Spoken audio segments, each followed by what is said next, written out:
दोस्तों, आज मैं आपको एक बहुत अच्छी बात बता रहा हूं, ध्यान से सुनिएगा।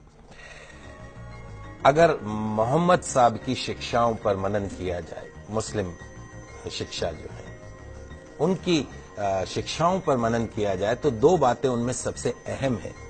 पहली क्या है, मोहम्मद साहब की जो शिक्षाएं हैं वो किसी भी एक देश के लिए नहीं है या किसी भी एक धर्म के लिए नहीं है, हिंदू मुस्लिम सिख ईसाई, ऐसा नहीं है, सबके लिए है।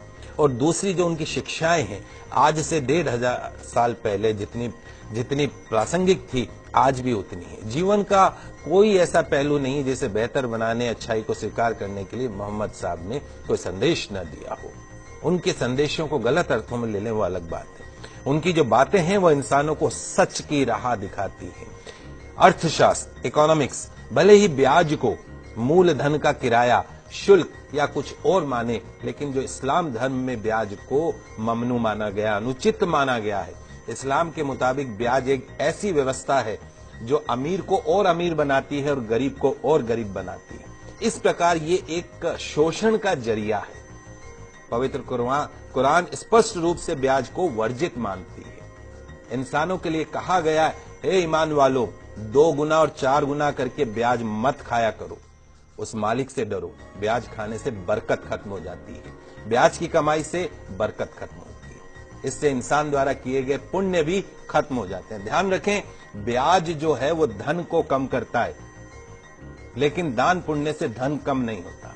जो लोग ब्याज हासिल करने का निश्चय कर चुके हैं उनके लिए बहाने बनाते हैं, उसके लिए ये एक शैतानी धोखा है। जो लोग ब्याज लेने को सही कारोबार साबित करने की कोशिश करते हैं कि साहब ये तो हमारा बिजनेस है, और लोगों को भी यकीन दिलाते हैं कि ब्याज लेना उचित है, तो ऐसे लोगों को भी इसी प्रकार के शैतानी धोखे के शिकार होते हैं। तो जो लोग ब्याज खाते हैं उनके बारे में कहा गया है कि कयामत के दिन खड़े नहीं हो सकते, उसी तरीके से जैसे किसी को शैतान ने छूकर पागल कर दिया हो।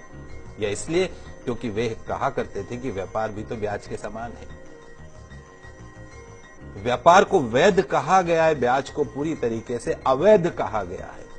जो लोग इस हिदायत के बाद ब्याज लेना बंद कर देंगे उनका मामला हुजूर को सुपुर्द है, लेकिन तमाम जानकारी के बाद जो नहीं संभला, जिसने ब्याज लेना जारी रखा, उसके आगे नारकीय जीवन है, उसकी कोई मुक्ति नहीं। तो खुदा के वास्ते उस मालिक से डरिए और जो कुछ भी ब्याज में से शेष रह गया है उसे छोड़ दीजिए।